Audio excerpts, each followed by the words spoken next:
Merci, Madame la Présidente. Madame Kallas, génocide, génocide, génocide. Je le répète volontairement, car malgré 18 mois de massacre à Gaza, vous refusez toujours délibérément d'employer ce terme, Madame Kallas.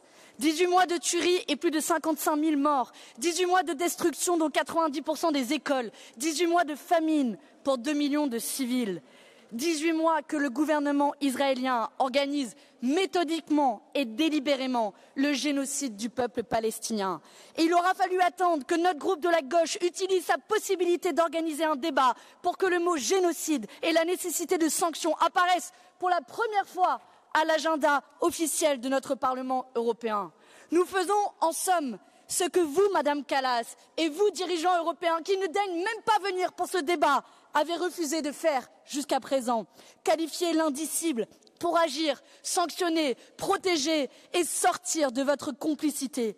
Car oui, vous êtes complice, Madame Kallas, quand vous restez silencieuse face au blocus humanitaire imposé par Israël, qui laisse pour seul rêve aux enfants de Gaza d'avoir une simple miche de pain.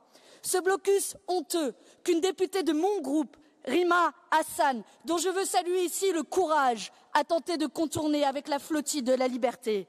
Leur arrestation dans les eaux internationales était illégale, leurs conditions de détention indignes. Mais les autorités européennes, et notamment vous, Madame Kallas, n'avez pas eu un mot pour appeler à leur libération.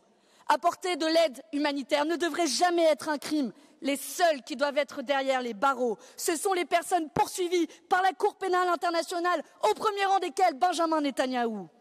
Madame Kallas, je vous le redis, l'Union européenne et les dirigeants européens sont directement complices du génocide.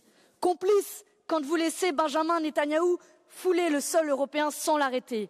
Complices quand vous déversez des millions d'euros au complexe militaro-industriel israélien à travers le programme de recherche Horizon. Complices quand des États européens continuent à commercer et à livrer des armes à une armée génocidaire. Les mots ne suffisent plus.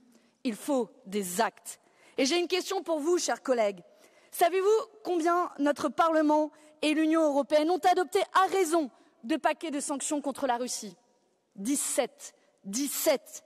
Et contre Israël, qui organise un génocide? 0.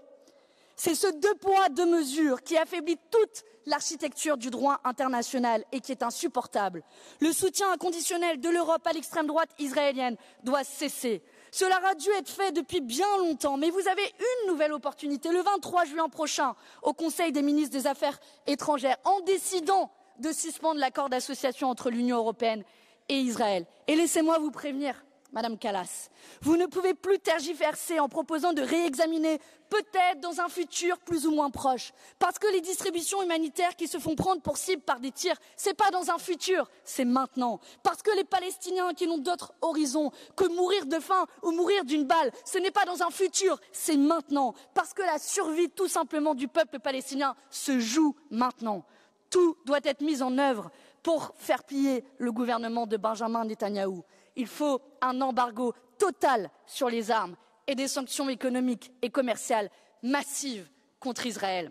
Ce n'est pas seulement notre groupe qui le demande, souvent seul, je dois le dire dans cet hémicycle, mais ce sont aussi des centaines de milliers de personnes qui, de Rome à La Haye, de Paris à Bruxelles, se mobilisent partout en Europe et qui font bien plus que vous, dirigeants européens, en 2 ans contre le génocide. Alors, Madame Kallas, pour finir, puisque les cris de douleur des Palestiniens vous indiffèrent, peut-être que leurs poèmes trouveront grâce à vos cœurs pour qu'enfin vous sortiez de l'inaction. Écoutez ce poète palestinien Salem Joubran. Si un enfant était assassiné et que ces meurtriers jetaient son corps dans la boue, seriez-vous en colère? Que diriez-vous? Je suis un fils de Palestine, je meurs chaque année, je me fais assassiner chaque jour, chaque heure. Exprimez-vous. Qu'est-ce qui a provoqué votre soudaine indifférence? Quoi donc?